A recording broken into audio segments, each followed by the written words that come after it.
muscles. But I got fired.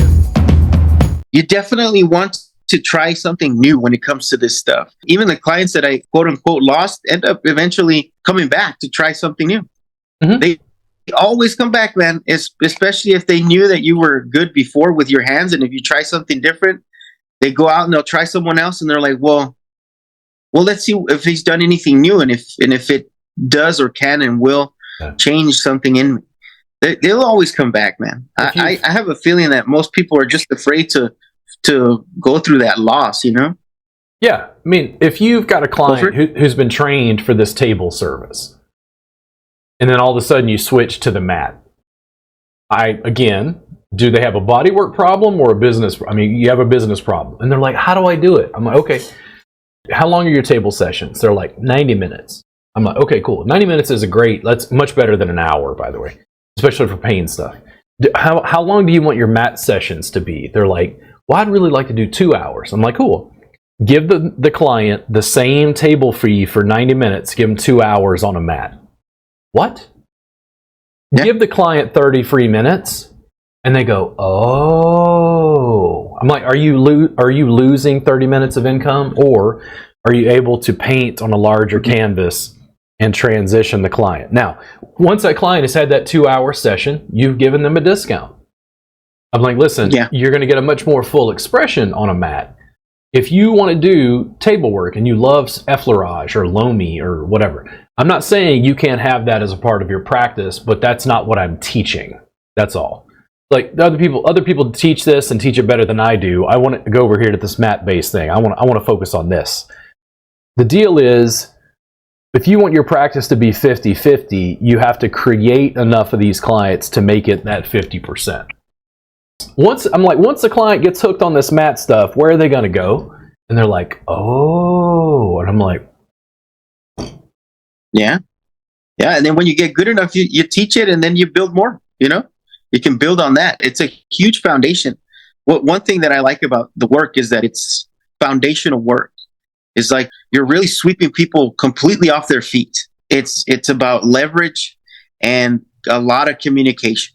What type of response am I getting from the client? And how can I maximize that client's response time?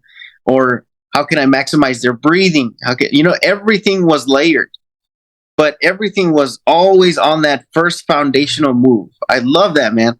That was really cool because then that means that you could stack so much more detail work on top of what you're already doing. So it's fascinating to me the amount of change that we can do in it, and also like how when you're just putting let's say a knee, how much more free hand space you have. Oh yeah. So dude, this is one of the things that is. I think it's harder to understand for a table-based therapist. When you're at the table, you're using your forearms, elbows, hands. But when you work in a mat-based discipline and you talk about using a knee, if I have you prone and I put a knee in a gluteal, and then my hands are free, so I'm like palm pressing your spine. Well, now I've got 3 points of contact simultaneously.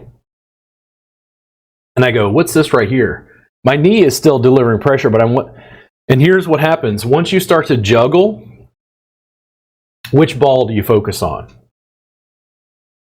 Yeah. And what you start to do is you start to go, okay, leave the knee static. And now what's this right here? Let's rock it right there. And the thing is, I can't really say with like scientific certainty like why certain things work. I just know that the potential artistic combinations that you come up with because of 2, 3, 4 points of contact completely change the way something feels to the client. Like it feels like, let's say the gluteal is the main thing, but it's connected to their spine and it's connected to their leg and it's connected to their sacrum and it's connected to their arm. Because if my knee is here and then I reach over and how's this on the forearm? How's this on the shoulder? How's this in the rotator cuff right here? I'm still working down here, but it's like when you start dealing with multiple points of contact in a mat-based discipline, I know what it feels like because I've had it done.